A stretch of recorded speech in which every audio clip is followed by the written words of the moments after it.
মূলত এখানে তিনটি জাতকের বিশেষ করে হচ্ছে, এটা হলো একটা হলো রবি জাতক, যেখানে রবি জাতক বলতে সিংহ রাশিকে, আর একটা হচ্ছে আপনার তুলা রাশি মানে শুক্রের জাতক। এই দুটো জাতকই এর মধ্যে এটা বেনিফিটটা বেশি পাবে এই বছরে। হ্যাঁ, মানে তাদের ক্ষেত্রে এই বছরটা খুবই শুভ। খুব লাকি বছর বলা হয়। কিন্তু তবু তাদের ধরে নিন কারোর যদি আজকে 7.5 চলে, তো তাদের ক্ষেত্রেও কি শুভ ফল পাবে তারা? 7.5 এতদিন অবধি চলছিল, আচ্ছা 24-এর শেষ অবধি।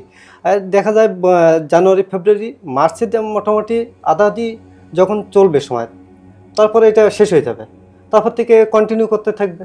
আচ্ছা, এই যে প্রত্যেকটা জাতককে এই যে এক একটা রাশি বা লগ্ন হিসেবে যে আমরা ভাগ করি, তার মধ্যে সিংহ বলি, কন্যা বলি, তুলা বলি, বৃশ্চিক বলি, বৃষ বলি, এই যে প্রত্যেকটা স্পেসিফিক মানে আইকন আছে প্রত্যেকটা মানুষের ক্ষেত্রে, তো তাদের অনুযায়ী কি চরিত্র কি সেই মানুষের গঠন হয়? হ্যাঁ, চরিত্র মানে যে সেইভাবে সিংহ হবে সে কি অ্যাগ্রেসিভ হবে একটু, যে মিন হবে সে কি একটু নরম প্রকৃতির, এরকম কি সত্যি হয়? এটা সত্যি হয়, কিন্তু বিষয়টা দেখা যাচ্ছে এখানে 27টি নক্ষত্রের বেসিসে আমাদের প্রত্যেকের যার অংশে যেটা বেশি প্রভাব পড়বে সেইটার উপরে তার একটু ডিপেন্ড করে।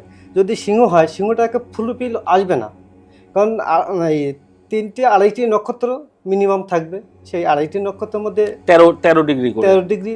এবার যার যেটা বেশি পরিমাণে আসবে সেই প্রভাবটা তার বেশি কাজ করবে। আচ্ছা।